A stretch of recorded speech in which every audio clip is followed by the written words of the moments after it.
So ഇപ്പോൾ social മീഡിയയിൽ അതായത് ഈ ഫിഫ വേൾഡ് കപ്പ് തുടങ്ങിയപ്പോൾ കുറച്ച് പെൺപിള്ളേർ അവരെ ഏതെങ്കിലുമൊക്കെ ജയിച്ചിട്ട് വന്നിട്ട് ഓപ്പോസിറ്റിലെ ടീമിനെ അത്യാവശ്യം നല്ലോണം വൾഗറായിട്ട് സംസാരിക്കുന്ന കുറച്ച് ആൾക്കാരുണ്ട്.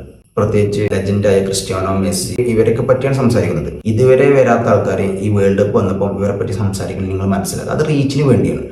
എല്ലാവരും വീഡിയോ ചെയ്യുന്നത് റീച്ചിന് വേണ്ടിയാണ്. പക്ഷേ ഒരു സീസണിൽ വന്നിട്ട്, അതായത് ഇപ്പോൾ വേൾഡ് കപ്പിൻ്റെ ഒരു സീസണാണ്, ആ സീസണിൽ വന്നിട്ട് ഓപ്പോസിറ്റ് ടീമിന്, അതായത് ബെസ്റ്റ് പ്ലെയറുകളൊക്കെ കളിയാക്കി കഴിഞ്ഞാൽ ഒന്നും പാടെ റീച്ച് കിട്ടും, അല്ലെങ്കിൽ ഒന്നും പാടെ എല്ലാവരും തിരിച്ചറിയുന്ന ഒരു ചിന്താഗതി വെച്ചാണ് ഇവർ വീഡിയോ ചെയ്യുന്നത്. നിങ്ങൾ ആദ്യം മനസ്സിലാക്കുന്ന രണ്ട്, ഈ നെയ്മർ അല്ലെങ്കിൽ ക്രിസ്ത്യാനോ അല്ലെങ്കിൽ മെസ്സി ഇവരൊക്കെ ലാസ്റ്റ് വേൾഡ് കപ്പാണിത്.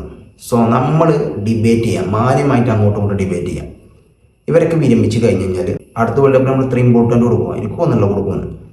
അല്ലെങ്കിൽ കേരളത്തിന് ഇത്രയും ഫ്ലെക്സ് അല്ലെങ്കിൽ ഇത്രത്തോളം ബാനറുകൾ അല്ലെങ്കിൽ ഇത്രത്തോളം കൊടികളൊക്കെ ഇതൊക്കെ ഉണ്ടാവും നിങ്ങൾക്ക് തോന്നുന്നുണ്ടോ? സോ നമുക്ക് ഇഷ്ടപ്പെട്ട പ്ലെയറുകളൊക്കെ ഒട്ടുമിക്ക ആൾക്കാർ വിരമിക്കും അടുത്ത വേൾഡ് കപ്പ് ആകുമ്പോൾ. ക്രിസ്ത്യാനോക്ക് ഓൾറെഡി 41 വയസ്സായി, മെസ്സിക്ക് ഓൾമോസ്റ്റ് 39 നെയ്മർക്കും ഏകദേശം 36-35 വയസ്സായി.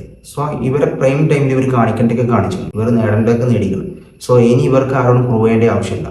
നമുക്ക് ഇഷ്ടപ്പെട്ട ടീം നമ്മൾ സപ്പോർട്ട് ചെയ്യും. അതായത് ഓപ്പോസിറ്റിലെ ടീമിനെ നമ്മൾ കളിയാക്കാനോ കുറ്റപ്പെടുത്താനോ വൾഗറായി ചിത്രീകരിക്കാനോ നിൽക്കരുത്. വേൾഡ് കപ്പ് 4 വർഷം കൂടുമ്പോഴാണ്. സോ ആ 1-1.5 മാസമുള്ളൂ. ആ ടൈം നമ്മൾ മാക്സിമം എൻജോയ് ചെയ്യുക കളിയൊക്കെ കണ്ടിട്ട്. അല്ലാതെ ചുമ്മാ അടി കൂടിയിട്ട് എന്താ കാര്യം? നമുക്ക് ഇഷ്ടപ്പെട്ട പ്ലെയറുടെ ലാസ്റ്റ് വേൾഡ് കപ്പാണ്. സോ എൻജോയ് ചെയ്യുക.